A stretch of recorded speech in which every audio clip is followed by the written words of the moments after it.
Hi, I'm Gary Stearman. Time for another commentary from Prophecy Watchers. Today, the 1st of February of the year 2016. You know, occasionally people wax critical toward us if we seem to be edging too far into the occult, into the super scientific, into the bizarre, as though those are kind of forbidden topics.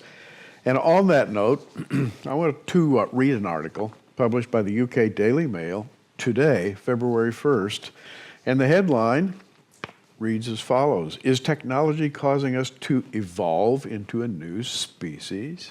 This question, by the way, rhetorical though it may be, is backed up by a lot of hard scientific evidence that says, yes, that is indeed happening. Expert believes superhumans called Homo Optimus will talk to machines and be digitally immortal by the year 2050. And by the way, I've read other reports that say it's going to be more like 2030, 2035. Dr. Ian Peterson has predicted how humans will evolve by the year 2050. He claims that transhumanism would be normal. By the way, you know what transhumanism is. You've heard Tom Horn talk about it. You've heard a number of people right here on Prophecy Watchers as we've interviewed them on the subject of transhumanism, and that is genetic modification to produce a superior human being. And you say, well, that'll never happen. It's happening right now. You just have to know where to look. So Dr. Pearson says that transhumanism will be normal before 2050 and will create Homo Optimus, that is an improved human being. Of course, they want to improve on the work that God started out, which I could talk about for a while, but I'm going to skip on past that. He also says that new species would be a mix of human and computer with superior senses. Also, we can genetically modify our pets and turn them into real-life Furbies for our kids. Now, I guess you have to keep a supply of batteries around for those little Furbies, but we're talking about transhumanism in the realm now of merging man and machine, and also in the realm of modifying human beings for various and sundry superior characteristics. Let me read just a few words from this UK Daily Mail article. If you're under the age of 40, there's a good chance you will achieve electronic immortality during your lifetime. This is the idea that all of your thoughts and all of your experiences will be uploaded and stored online for future generations. That's according to Dr. Pearson, that we just talked about. He believes that technology is going to allow humans to merge with computers, and this will create an entirely new species, and we talked about it a moment ago. The species is to be called Homo Optimus. 2050. I've heard many experts talk about the range from 2030 to 2050, and they're saying all of this will already be underway by that time. Transhumanism. The idea that we can make people technologically better will be the norm, he says, by 2050.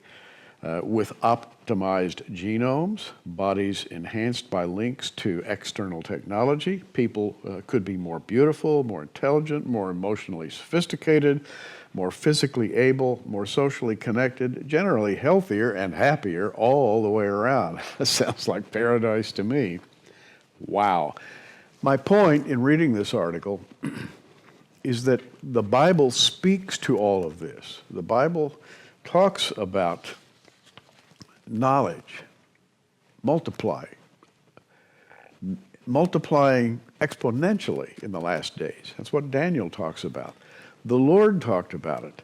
And as a matter of fact, the Bible mentions some of the people who will be in control, like the beast out of the earth. Revelation 13:11 says, "And I beheld another beast coming up out of the earth, and he had 2 horns like a lamb. He spoke as a dragon. And he exercised all the power of the first beast before him, and causeth the earth and them which dwell therein to worship the first beast, whose deadly wound was healed." You remember that first beast? Received some kind of a head injury, but he came miraculously back to life. How spooky is that?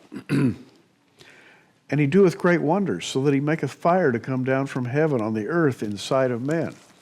We're talking here about scientific marvels. We're talking about, I think by that time, a lot of the ideas that are floating around in Dr. Pearson's head will have become somewhat of a reality. We're talking about a time when the supernatural and the natural merge under demonic influence. And that's why we integrate many of these ideas into Bible prophecy when we talk to you on a daily or weekly basis about what we believe is happening, how we believe prophecy is being fulfilled. This is the era in which we live. These are the latter days. And as I often say, the way we know for sure that we're in the latter days is because Israel is once again a nation.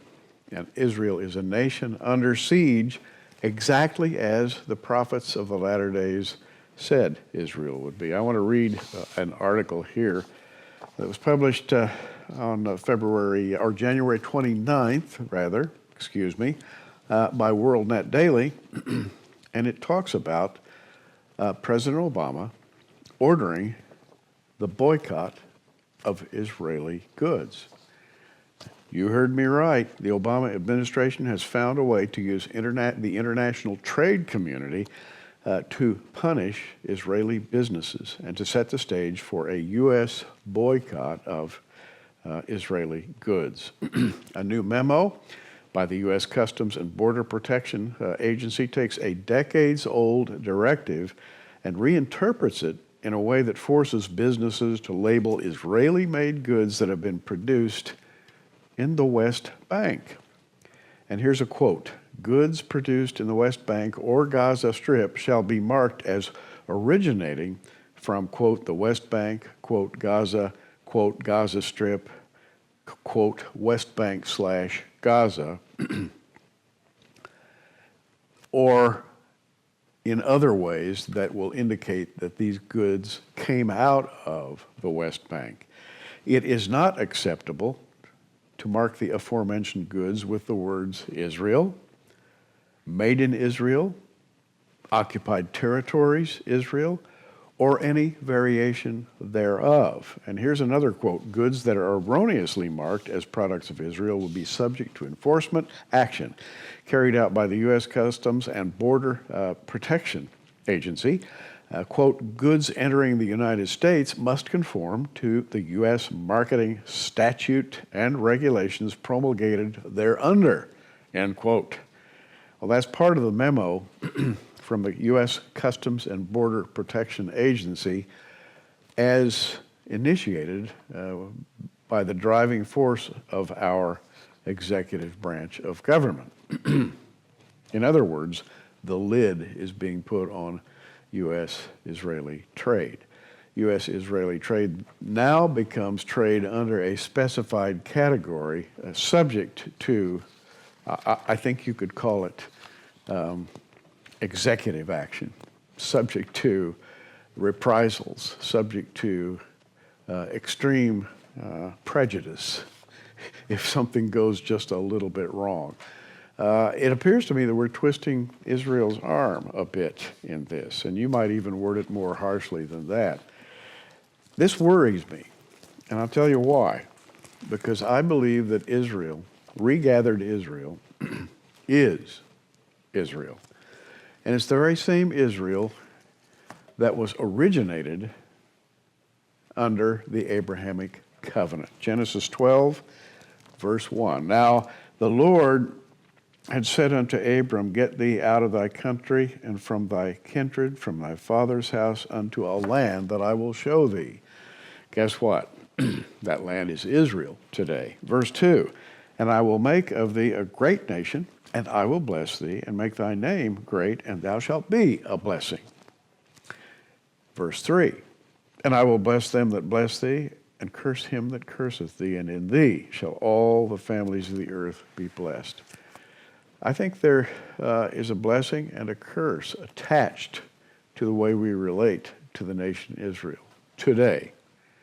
I believe that Israel is legitimately back in the land. That's a hugely controversial idea to the secularists among us. But I fear and tremble when we begin to undercut the nation Israel. I fear that we might find ourselves being judged by a God who says, I'll bless those who bless you, I will curse those who curse you. We have to be very, very careful. And I am a full supporter of national Israel. This business of the West Bank, the Gaza Strip, all of these euphemisms that are being used rather than the nation Israel, and for the purpose of controlling Israel and putting Israel under executive pressure, are wrong. They are wrong morally, ethically, historically, and most of all, biblically. Well, that's a little bit of what's going on today. Enjoyed talking with you. Keep watching as we're watching, and remember, prophecywatchers.com. We've got, I think, one of the best bookstore inventories available. Just punch our online bookstore and browse through. I think you're going to find a lot of really enjoyable and educational reading. Have a great day in the Lord, and keep watching. We are. Thanks for joining us on Prophecy Watchers. You can find us on the web at prophecywatchers.com, where you can sign up for our free email newsletter, or follow us at facebook.com/prophecywatchers. In the meantime, keep watching, everybody, and we'll see you soon.